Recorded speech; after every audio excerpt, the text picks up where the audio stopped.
considering that so far in the UV Grid series, we've made some tile and brick walls, we've made roof tiles, and we've made a cobblestone floor, it makes sense to continue with the Archviz theme, and today I'm going to make some wooden parquet floors in different styles.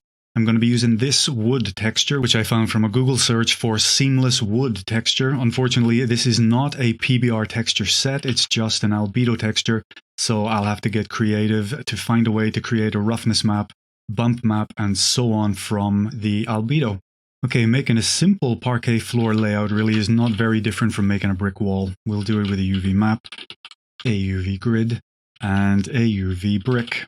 I'll use the standard output, and I'll get some value nodes so I can control the width and the height, and then pass the information straight through to the UV brick node as well. This one will be my height to UV grid and UV brick.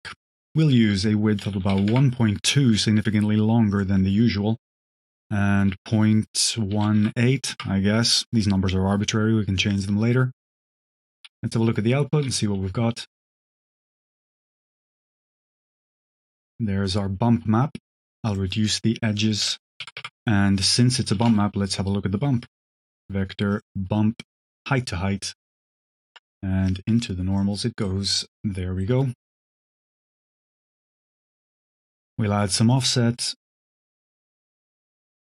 to see the edges of the boards.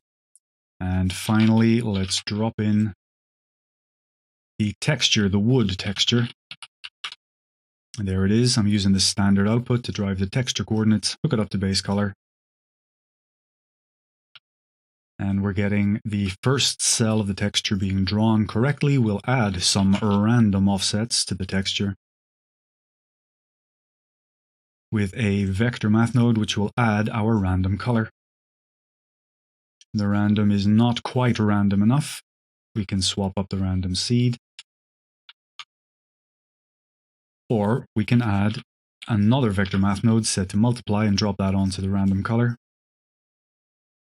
Now you can control how much the texture is offset directly. One more step, if you want a random offset for the boards, you can use another UV grid node. It's going to need the same height and width information, so I'll use these the same value input nodes. Let's copy this UV grid and its UV map node. As a matter of fact, we could ignore the width entirely and only use the height. I'm going to set the width to 0. Now I'll grab a separate RGB node and let's see what our random colors look like. You'll see they are actually ignoring the ends of the boards. So I'll preview that principled shader again. And I can either use one of these channels directly into the offset. I can add a math node to that offset. The operation of multiply will allow me to control the sizes of the offsets while they are still random. Or for a more precise and much more granular control, I can use that channel to drive a value mix node plugged into the mix factor. And now I can choose the maximum and minimum values right here.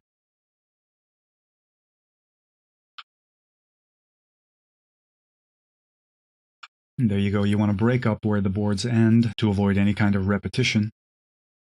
Let's add some arrays, some more geometry. Let's check it out in Eevee just for a second. I'm going to duplicate that array and have it offset on the y-axis instead.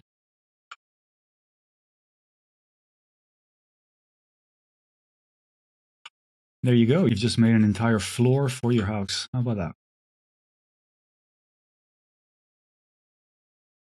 Nice. Let's see if we can't come up with a few more intricate layouts for this floor. We'll use a UV map node and a UV grid. I'm going to set the width to be double that of the height, and the ratio or the relationship between the width and the height is important for the layout, the final layout of the tiles. Let's get a preview so we can see what we're doing. I'll set an offset of 0.5, and we've got a familiar brick style layout. Now, to help me maintain this height ratio relationship, I'm going to use a value node to control the width input, and then a math node to modify that output and feed that to the height. And I'm going to divide by 2, and that'll be my height value.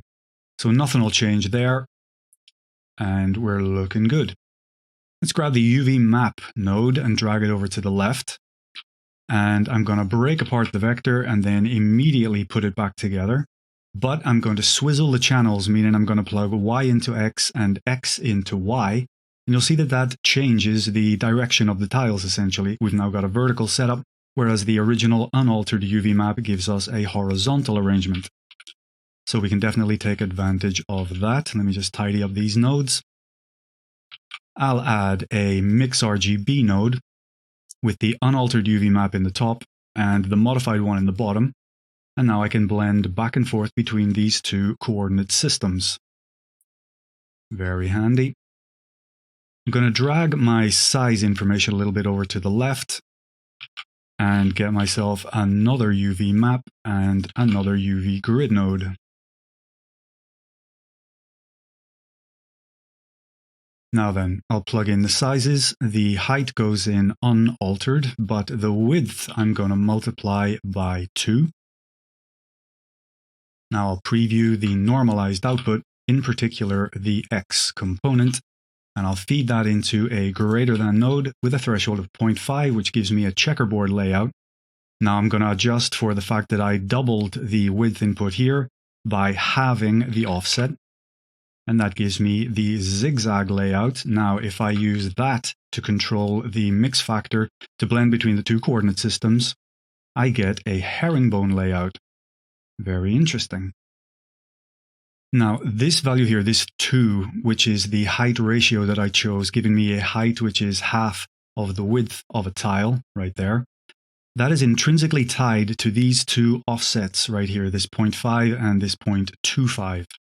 So I'm going to introduce a value node and plug that straight into the bottom of the divide. And now to get these offsets, I'll add another math node and I'll divide 1 by my size ratio, and that'll give me this offset. I'll duplicate this node and drag it up here, change the top value to 0.5, giving me 0.5 divided by my height ratio. And that gives me the correct offset for this UV grid. Now I can change this height ratio, and the size of the tiles updates and changes, and also the layout adapts to correctly accommodate for the different sizes.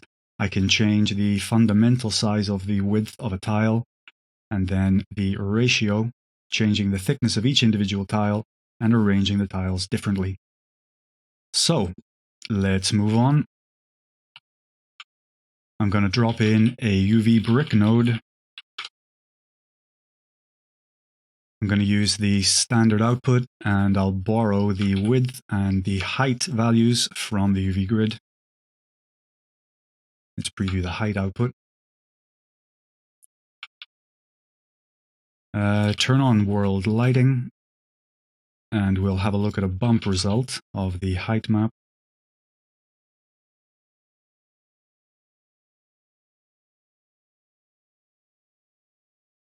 Looking good. I'm going to reduce the edge size. That's a little too big. Excellent. Now then, let's get our texture in, our wood texture.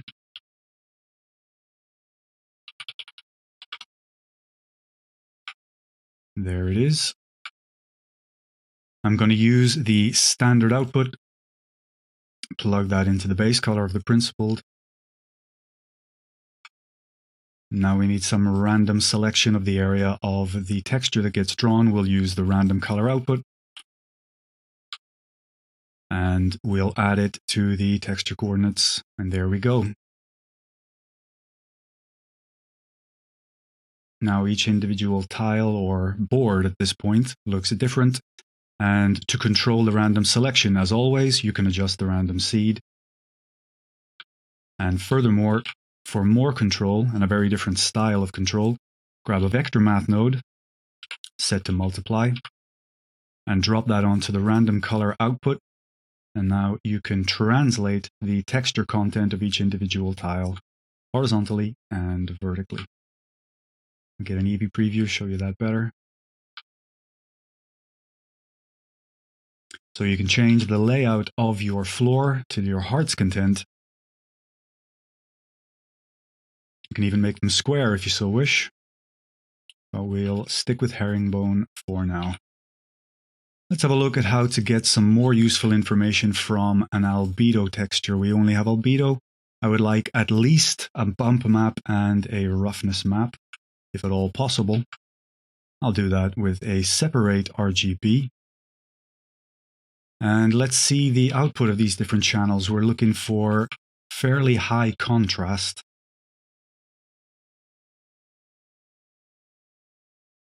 Okay, the blue channel will, I'm almost certain, be a useful bump map. We'll see that later. But I think the biggest difference between light and dark, I think, is definitely from the red channel, so I'll be using that.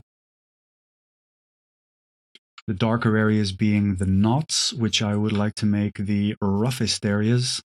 So I will add a value mix node, and I'm going to use the red channel to control the mix factor. Let's flip over these two inputs, so 0 to 1 and 1 to 0. I'll plug that into roughness, give you the output, and let's see what that looks like. I'm going to use an Eevee preview for a little faster response.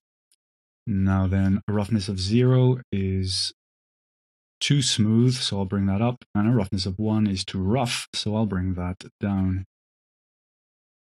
Again, this will be the roughness of the darker areas, so these knots right here. And this will be more the roughness of the smooth surface of the boards, I guess.